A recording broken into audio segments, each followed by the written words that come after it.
Hello दोस्तों, हमने पहले ग्रामीण क्षेत्र में आजीविका का चैप्टर किया था और दूसरा है शहरी क्षेत्र में आजीविका।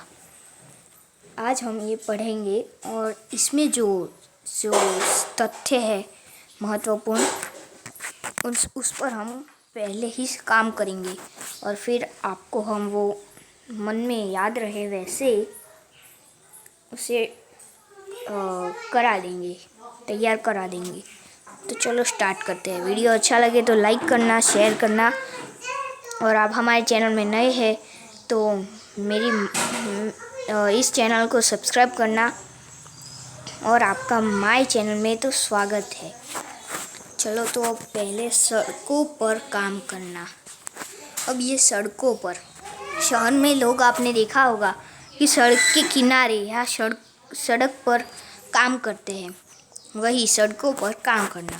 तो शहर में लोग सड़कों के किनारे अपनी छोटी छोटी दुकानें सजाते हैं। पर सजाते हैं का मतलब है बनाते हैं। सड़क के किनारे सब्जी की रेहड़ी वाला, फूल वाला, अखबार बेचने वाला, बाल काटने वाला, जूते ठीक करने वाला, प्लास्टिक के सामान बेचने वाला आदि अपनी आजीविका चलाते हैं। आजीविका हमने उस चैप्टर में पढ़ा था। और अब ये रेहड़ी का अर्थ हम बाद में बता देंगे। अभी मैं आपको कह देता हूँ, रेहड़ी का मतलब है कि छोटे व्यापारी और कोई भी लोग जो छोटा ठेला लेते हैं उसमें कोई भी चीज़ रखी जा सकती। अब हम एक इंसान से मिलेंगे जिसका नाम है बच्चू मांझी, एक रिक्शा वाला। आपने हर्षद मांझी के बारे में तो सुना ही होगा, उसने पर्वत के टुकड़े कर दिए थे वही। तो अब हम ये हर्षद मांझी नहीं, ये बच्चू मांझी है। तो बच्चू मांझी की आजीविका देखते हैं। ये एक रिक्शा वाला है। बच्चू मांझी बिहार के एक गांव से शहर कमाने आया था। ये गांव में रहता था पहले, अब ये शहर कमाने आया है। बच्चू मांझी रिक्शा चलाकर अपना गुजारा करता है मीन्स आजीविका चलाता है। बच्चू मांझी पहले मिस्त्री का काम करता था। बच्चू मांझी की बीबी और 2 बच्चे गांव में ही रहते थे। इस बच्चू मांझी की 2 बेटियां हैं और एक पत्नी है। वो गांव में रहते हैं। अब यह बच्चू मांझी के पास गांव में ज़मीन नहीं है। उसने शहर आकर पुराना रिक्शा किस्तों पर खरीदा। अब ये किस्तों का अर्थ हम समझेंगे। किस्तों का अर्थ मतलब रोकड़ा पैसे। देखो, आपने मुझे 1000 रुपये दिए, 1000, और आपने कहा ये ब्याज हो जाएगा ना, अब मुझे ये आपको वापस देने होंगे। इसलिए मैं क्या करूँगा कि इसमें मैं कहूँगा कि 100 के 10 किस्तों पर आपको दे दूँगा। इसे किस्ता कहता है। सब क्लियर? तो जब बच्चू मांझी की तबीयत खराब होती है तो वह काम नहीं कर पाता। उन दिनों कमाई बिल्कुल नहीं हो पाती। अब जब वो बीमार पड़ेगा तो अब वो तो रिक्शा चला रहा है, रिक्शा चलाने जाएगा तो गिर जाएगा। बीमार होते हैं तो ऐसा ही होता है ना। इसलिए अब नेक्स्ट, बच्चू मांझी रोज 80 से 100 रुपये कमा लेता है, जिसमें से 50-60 रुपये खाने और किराए पर खर्च हो जाता है। बाकी परिवार के लिए बचा कर रखता है। ये देखिए, ये इम्पोर्टेंट है। ये 80 से 100 रुपये कमाता है और ये 50 से 60 अपने लिए रखता है। अब नेक्स्ट, बच्चू मांझी जो पैसा शहर से अपने परिवार को भेजता है, उसका परिवार उसी धन से गुजर बसर करता है। बच्चू मांझी की पत्नी खेतों में मजदूरी करके थोड़ी बहुत कमा लेती है।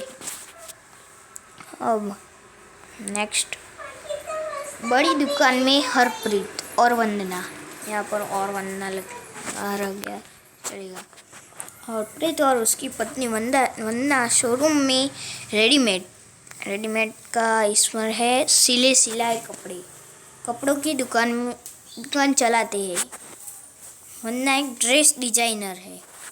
वह कपड़ों के नए नए डिजाइन तैयार करके शोरूम पर बेचती है। शोरूम के लिए ज़्यादातर सामान मुंबई, अहमदाबाद, लुधियाना तथा त्रिपुरा से आता है।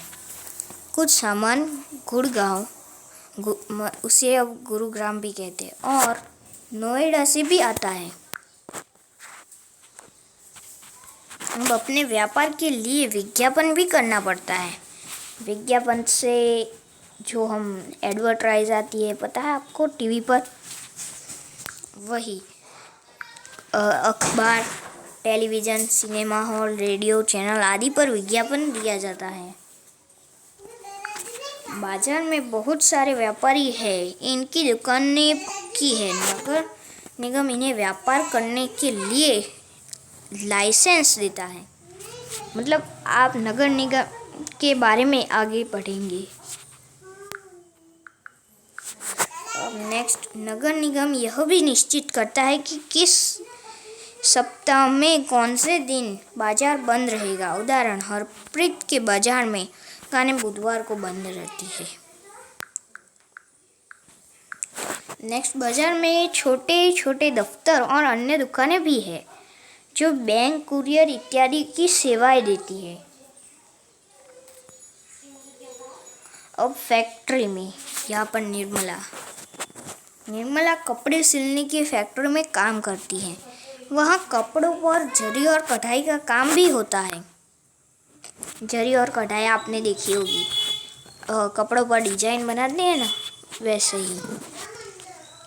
निर्मला दर्जी का काम करती थी, अब ये दर्जी का काम करती है। सिर्फ फैक्ट्री में ही वो होता है।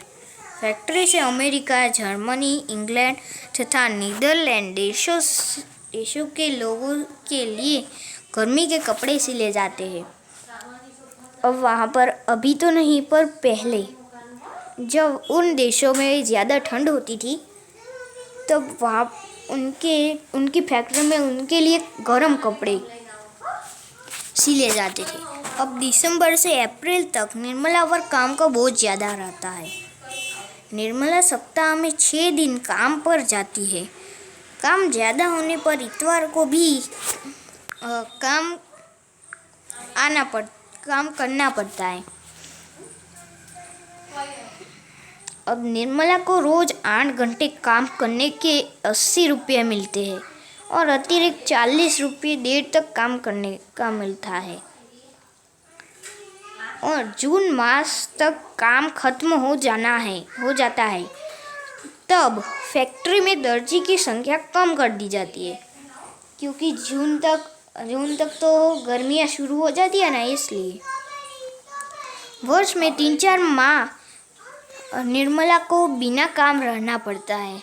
निर्मला एक अनियमित कारीगर है। उसकी नौकरी स्थायी नहीं है। अब ये अनियमित का मतलब उन्हें रोजाना काम नहीं मिलता।